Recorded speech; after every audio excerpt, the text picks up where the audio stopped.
बिस्मिल्लाहिर्रहमानिर्रहीम। अस्सलाम वालेकुम नाज़रीन, आप यूट्यूब चैनल देख रहे हैं।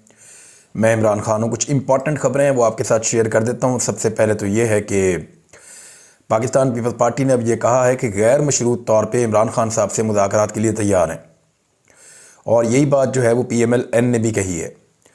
अच्छा, एक तरफ ये लोग ये कह रहे हैं कि इमरान खान साहब के साथ बातचीत करना चाहते हैं, दूसरी जानिब PMLN पीपल्स पार्टी और JUIF फजल रहमान साहब की पार्टी, यही तीन बड़े स्टेक होल्डर्स हैं।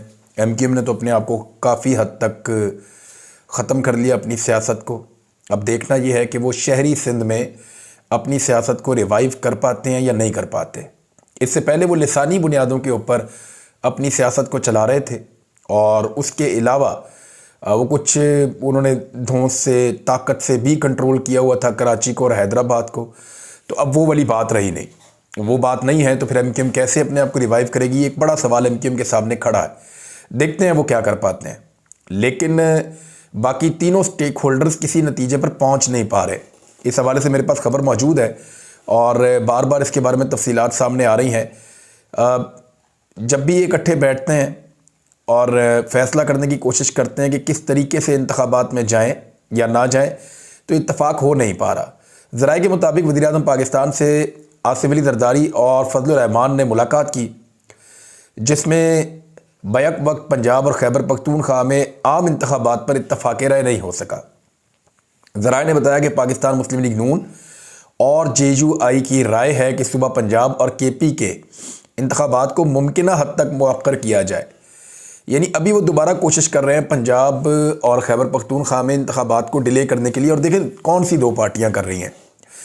पंजाब में एक बड़ी स्टेक होल्डर है PMLN, और PMLN को कुछ सीटें मिलती हैं हज़ारा डिवीज़न से, और खैबर पख्तूनख्वा में कुछ जगहों से बहुत मामूली, लेकिन उनको सीटें थोड़ी बहुत मिलती हैं।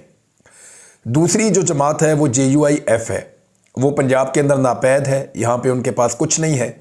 यहाँ वो सपोर्ट करते हैं मुख्तलिफ़ लोगों को, मुख्तलिफ़ पार्टियों को, लेकिन जब वो खैबर पख्तूनख्वा में जाते हैं या बलूचिस्तान में जाते हैं तो वहाँ पे कुछ सीटें वो जीत जाते हैं। तो फजल रहमान साहब भी नहीं चाह रहे, और पंजाब वाले जो PMLN के लोग हैं वो भी नहीं चाह रहे। तो इन दो सूबों में इंतखाबात को मौखर करना चाहते हैं। पीपल्स पार्टी जो है उसका, क्योंकि सिंध के अंदर ज़्यादा स्टेक है, तो पीपल्स पार्टी का मौक़िफ़ मुख्तलिफ है। वो सिर्फ पंजाब के अंदर अपनी सीटों की तादाद बढ़ाना चाहती है, और खैबर पख्तूनख्वा में भी उनकी ख्वाहिश है कि उनको कुछ ज़्यादा सीटें मिल जाएं ताकि वो अपनी सेनेट के अंदर नुमाइंदगी को मुअस्सर रख सकें। नून लीग का मौक़िफ़ है कि मौजूदा माशी सूरत हाल में, जो उन्होंने मौक़िफ़ सामने रखा है पब्लिकली, कि मईशत अच्छी नहीं है, दो सूबों में इंतखाबात करवाना मुश्किल है, अखराजात भी बहुत बढ़ जाएंगे, इसलिए माशी मामले पर इलेक्शन कमीशन के बराह रास्त हुक्म का इंतज़ार किया जाए। मईशत का इलेक्शन कमीशन से तो ताल्लुक़ नहीं है। इलेक्शन कमीशन ने यह नहीं देखना कि मुल्क के अंदर मईशत की क्या सूरत हाल है, बाकी चीज़ों की क्या सूरत हाल है।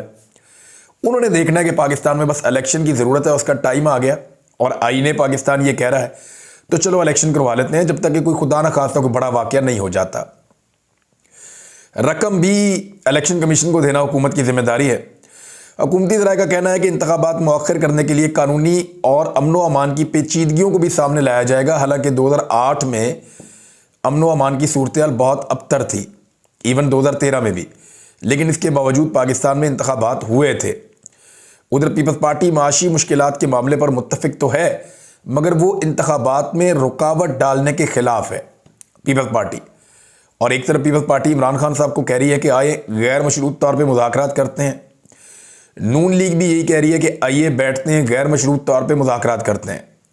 इमरान खान साहब ये कह रहे हैं कि मैं सबके साथ बात करने के लिए तैयार हूँ, सबके साथ मुज़ाकरात करने के लिए तैयार हूँ, जो मेरे साथ हुआ वो माफ़ करने के लिए भी तैयार हूँ, दिल बड़ा करने के लिए तैयार हूँ, लेकिन मैं चोरों के साथ नहीं बैठ सकता। अब चोरों के साथ ना बैठने का मतलब क्या लिया जाए? यानी इमरान खान साहब उन इश्यूज़ पे तो बात करना चाहते हैं जो मुल्क को दरपेश हैं, इंतखाबात, मईशत, इस्टेब्लिशमेंट का रोल, पाकिस्तान को आगे कैसे बढ़ना है, ये वो चीज़ें हैं जिन पे बात हो सकती है। लेकिन NRO 2, आप मेरे खिलाफ केसेस नहीं सुनेंगे, आप मेरे खिलाफ केस नहीं करेंगे, आप मेरी जो करप्शन है उसको नहीं पकड़ेंगे, और जो केसेस हमने बंद कर दिए हैं नैब के दांत तोड़ के, आप वापस से नैब जो है उसको मुअस्सर नहीं करेंगे। तो इन चीज़ों के ऊपर तो इमरान खान साहब बात करने को फ़िलहाल मेरी इन्फॉर्मेशन के मुताबिक तैयार नहीं है। और अगर इमरान खान साहब ने ये समझौते कर लिए, देखिए इसको ज़रा समझें आप, इमरान खान साहब इस वक्त अपनी पॉपुलैरिटी के उरूज पे हैं। उसकी वजह क्या है? उसकी वजह यह है कि इमरान खान साहब ने पाकिस्तान के तमाम माफियाज को चैलेंज कर दिया है, चाहे वो पॉलिटिकल माफियाज हों, चाहे एस्टेब्लिशमेंट के अंदर बैठे हुए माफियाज हों, चाहे वो ताकतें हों जो 70 साल से पाकिस्तान को ग्रिप में लिए हुए हैं, चाहे वो लोग दूसरे माफियाज हों, बहुत बड़े बड़े किकबैक्स लेने वाले, बहुत बड़ी बड़ी जो है वो ठेकेदार हों। इमरान खान साहब ने सबको चैलेंज किया था। तो जब उन्होंने उन तमाम लोगों को चैलेंज किया जो पाकिस्तानियों की नज़र में खुटकते हैं, तो पाकिस्तानी इमरान खान साहब के साथ खड़े हो गए। अब अगर इमरान खान साहब ने उन लोगों के साथ कोई डील की, या उन माफियाज के साथ इमरान खान साहब ने सिर्फ ये सोचने के लिए कि मेरे लिए कोई रास्ता बन जाए इक़्तिदार में आने का, अगर उन्होंने डील की तो फिर उनकी मकबूलियत को चोट पहुंचेगी। गो कि वो हुकूमत में तो आ जाएंगे, लेकिन फिर 2/3 अक्सरियत वाला मामला मुश्किल में पड़ जाएगा। मिसाल के तौर पे चौधरी परवेज़ अलई और चौधरी मोनिस अलई, हालांकि उन्होंने इमरान खान साहब का बहुत साथ दिया और अब वो पाकिस्तान तहरीक इंसाफ को ज्वाइन करना चाहते हैं, उन्होंने कर ली है और ये उन्होंने एक अच्छा फैसला किया अपनी सियासत के लिए। लेकिन चौधरी परवेज़ अलई और मोनिस अलई ये लोग स्टेटस को का हिस्सा है। ये वो लोग हैं जिन्होंने हमेशा शरीफ ख़ानदान की तरह का काम किया है, कारोबार किया है। इन लोगों ने हमेशा इक़्तिदार को अपने ज़ाती मफाद के लिए इस्तेमाल किया है। अगर मैं ये बात शरीफ ख़ानदान के ख़िलाफ़ कर सकता हूँ और ज़रदारी ख़ानदान के ख़िलाफ़ कर सकता हूँ, तो मुझे बिल्कुल पूरा हक पहुँचता है कि मैं यही बात चौधरी ख़ानदान के ख़िलाफ़ भी करूँ और मैं ये बताऊँ कि इन लोगों ने किस तरह अपने मफादात के लिए अपने ओहदों का नाजायज़ इस्तेमाल किया है। अगर इमरान खान साहब इनको अपनी पार्टी की सदारत देते हैं तो फिर ये पाकिस्तान तहरीक इंसाफ वो नहीं रहेगी जो ये हुआ करती थी। बहरहाल ताकतवर हलकों में इसको बहुत खुशाइंद करार दिया जा रहा है और वो इस बात पे बहुत खुश हैं कि रवायती सियासी जहन जो हैं वो इमरान खान साहब की पार्टी के अंदर बड़े ओहदों के ऊपर आ जाएंगे और इस तरह उनका काम आसान हो जाएगा। देखते हैं इमरान खान साहब क्या डिसीजन लेते हैं आने वाले वक्त में। मेरी इन्फॉर्मेशन के मुताबिक तो अभी तक सदर बनाने का हतमी तौर पे फैसला नहीं हुआ। हो सकता है कोई अहम ओहदा परवेज़ अलई साहब को मिल जाए, लेकिन पार्टी का सदर बनाना ये एक बहुत बड़ी चीज़ है और ये ओहदा अगर इमरान खान साहब परवेज़ अलई साहब को देते हैं तो फिर इमरान खान साहब अपने ही मौक़िफ़ की नफ़ी करेंगे और वो कैसे करेंगे वो मैं आपको उस वक्त बताऊंगा जब वो ये ओहदा देंगे। अब सूरत हाल ये है कि मुज़ाकरात की भी बात की जा रही है, दूसरी तरफ से ताने भी दिए जा रहे हैं। हुकूमत को समझ नहीं आ रही कि इंतखाबात से इस वक्त किस तरीके से अवॉइड किया जा सकता है। उनको टाइम चाहिए और मेरे ख्याल में इस वक्त टाइम देना सबसे बड़ी बेवकूफ़ी होगी और ये आज का वीलॉग आप लोग संभाल के रख लीजिएगा। आज जब मैं आपसे बात कर रहा हूँ तो तीसरे महीने की 5 तारीख है, 5 मार्च 2023 है। सुबह वाला वीलॉग आप सुन रहे हैं। मैं आपको ये कह रहा हूँ कि जितना टाइम इमरान खान साहब देंगे इम्पोर्टेड हुकूमत को मुज़ाकरात के लिए, वो टाइम इमरान खान साहब को फ्यूचर में बहुत तंग करेगा और उनके लिए मुश्किलात बढ़ेंगी, क्योंकि एस्टेब्लिशमेंट ने और इन जमातों ने यह तय कर रखा है कि इमरान खान साहब का पत्ता सियासत में से साफ करना है और इसके लिए उन्हें टाइम चाहिए। वो चीज़ें एकदम नहीं हो सकती। अभी तक इमरान खान साहब बड़ी कामयाबी से उनकी टाइम लाइन ख़राब करते चले आए हैं, लेकिन अगर उनकी टाइम लाइन को मज़ीद ख़राब ना किया जा सका और अगर पीडीएम की जमातों को और उनके सहूलतकारों को इस बात का मौका मिल गया कि इमरान खान साहब का पत्ता सियासत में से साफ कर सकें, तो फिर पाकिस्तान तहरीक इंसाफ के पास और इमरान खान साहब के पास पछताने के अलावा कोई और चारा नहीं रहेगा। अब मुख्तलिफ चीज़ें वो कर रहे हैं। देखें, PMLN की नज़र हमेशा से supreme court of Pakistan, high courts, इनके जजेस के ऊपर रही है। वो हमेशा ये देखते रहते हैं कि कितने लोग इदारों के अंदर मौजूद हैं जो उनके साथ चल सकते हैं या जिनके साथ जाकर वो बातचीत कर सकते हैं, जिनके साथ मुस्लिम लीग नून की जो क़यादत है वो कंफर्टेबल है। वो हमेशा इस गिनती में रहते हैं और इस हिसाब किताब को देखते रहते हैं। जब उन्हें पता चलता है कि फ़लाँ फ़लाँ शख्सियत उनके ख़िलाफ़ है और उनको सूट नहीं करती, तो वो फौरी तौर पे उनके ख़िलाफ़ एक्शन लेना शुरू करते हैं और उनको किसी सूरत बर्दाश्त नहीं करते। इसके लिए वो सिस्टम में पैसा भी लगाते हैं, अपना असर रसूख भी लगाते हैं, अपने ताल्लुकात वाले लोगों को भी इस्तेमाल करते हैं। तो हर किस्म के हथकंडे वो इस्तेमाल करते हैं, प्रोपेगेंडा भी करते हैं, मीडिया को भी इस्तेमाल करते हैं। अभी जजेस के ख़िलाफ़ उन्होंने एक कंपेन शुरू की है और रेफरेंसेस तैयार करके भेजे जा रहे हैं। रीज़न ये है कि आने वाले दिनों में उनकी नज़र है कि अदलिया के अंदर वो कौन कौन सी आवाज़ें हैं जो उनको सूट करेंगी। देखें, ये मैं आपको जो बात कर रहा हूँ ये कोई इतनी काबिल फ़ख्र बात नहीं है, लेकिन पाकिस्तान की तारीख का हिस्सा है। मैं अदलिया पे किसी किस्म का एलिगेशन नहीं लगा रहा, लेकिन मैं आपको एक पॉलिटिकल पार्टी की सोच बता रहा हूँ कि वो ये देख रहे हैं कि जो लोग हमें सूट नहीं करते उनको अलग किया जाए, और जो लोग हमें सूट करते हैं वो वहाँ पे मौजूद रहें, ताकि नवाज शरीफ साहब की वापसी, नवाज शरीफ साहब का बाइज्जत बरी होना, नवाज शरीफ साहब का पाकिस्तान में वापस आना और नवाज शरीफ साहब का सुरखरू करके सियासत में वापस लॉन्च किया जाना ये आसान हो सके, और दूसरी जानिब इमरान खान साहब के लिए रास्ते बंद किए जा सके। एक तरफ ये जाल बिछाया जा रहा है और दूसरी तरफ टाइम गेनिंग टैक्टिक्स के लिए आने वाले दिनों में इमरान खान साहब को कहा जाएगा कि आइए एक साथ इलेक्शन करवाते हैं। तो बजाय इसके कि 30 अप्रैल से मई के पहले हफ्ते के दौरान कहीं पे इंतखाबात हों, इन इंतखाबात को जून में ले जाने की कोशिश की जाएगी और फिर ये कहा जाएगा कि बजट है, तो बजट के बाद अगर ये इंतखाबात हो जाएं तो फिर कैसा रहेगा। लेकिन उसके लिए असम्बलियाँ तहलील की जाएंगी। अब असम्बलियाँ तहलील कब करेंगे, कितने दिन बाद में लेंगे, उन दिनों में पाकिस्तान में क्या होगा और किस किस जगह पे कौन कौन सा शख्स बैठा होगा, ये सब वो इंपॉर्टेंट चीज़ें हैं जिस पे नून लीग की बड़ी गहरी नज़र है। इमरान खान साहब की पूरी नज़र सिर्फ इस बात पे है कि पब्लिक उनके साथ खड़ी है या नहीं खड़ी, लोग उनको वोट डाल रहे हैं या नहीं डाल रहे। वोटों के हवाले से एक बड़ी इंपॉर्टेंट चीज़ मैं आपको बता देता हूं, और वो ये है कि जितने नौजवान हैं, ख़ास तौर पे जिनके अभी आईडी कार्ड्स बने हैं, 1 साल पहले, 2 साल, 4 साल पहले जिनके आईडी कार्ड्स बने हैं, उन तमाम नौजवानों को फौरी तौर पे चेक करना चाहिए कि उनका वोट कहाँ रजिस्टर्ड है और क्या दुरुस्त रजिस्टर्ड है या है भी या नहीं। ये सारी चीज़ें चेक करने के बाद वो अपने वोट को डालने का हक इस्तेमाल कर सकते हैं।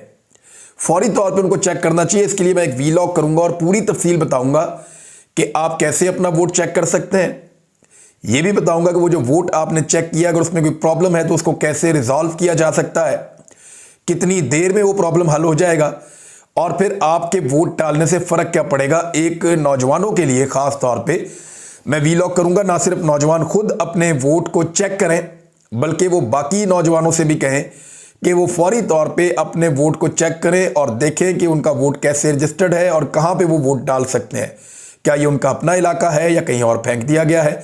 इन तमाम चीज़ों पे गौर करने के बाद वो अपना जो जहाँ पे उनका वोट रजिस्टर्ड है उस जगह को पहले देख कर आए। वो मैं पूरा तरीका बाद में आपको बताऊंगा, एक और वीलॉग करेंगे, उसमें तफसीलात मैं आपके सामने रखूंगा।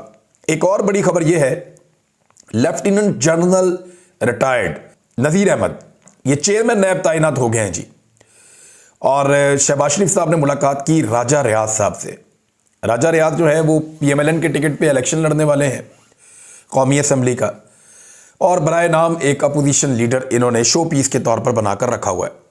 शहबाज शरीफ साहब जब मर्जी उनको बुलाते हैं, बुलाकर बैठते हैं और बैठ कर उनको कहते हैं ये बंदा मैं बनाने लगा हूँ, तो राजा साहब कहते हैं जो हुक्म मियाँ साहब। यही चल रहा है।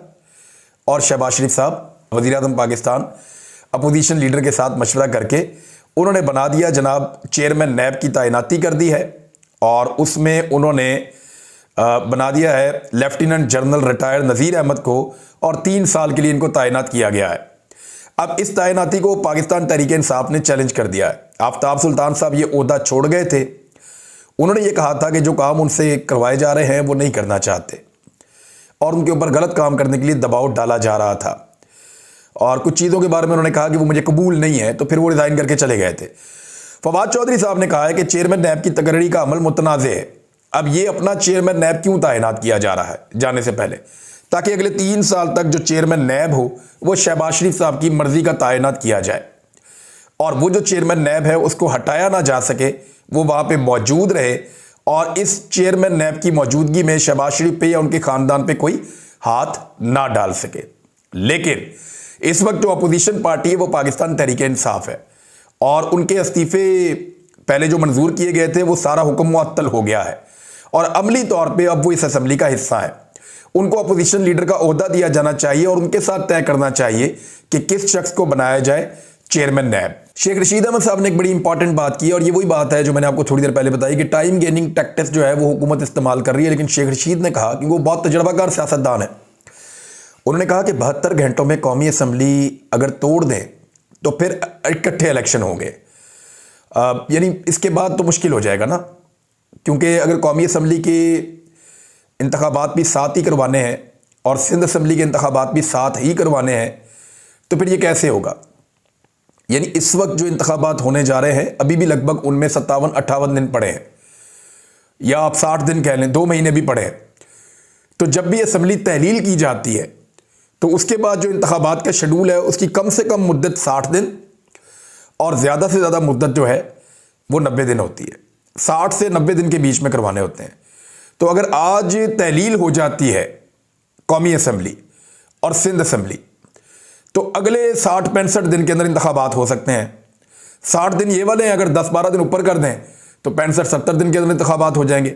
90 दिन वाली शर्त भी पूरी नहीं करनी पड़ेगी और फिर जो नई हुकूमत बनेगी वो आकर हुकूमत में बजट भी पेश कर सकते हैं। मिसाल के तौर पे आज 5 मार्च है, 5 अप्रैल, 5 मई और 15 मई को अगर इंतखाबात हो जाते हैं तो जून में एक नई हुकूमत पाकिस्तान में आ सकती है और वो हुकूमत आकर बजट भी पेश कर सकती है, सूबों में भी और वफाक में भी।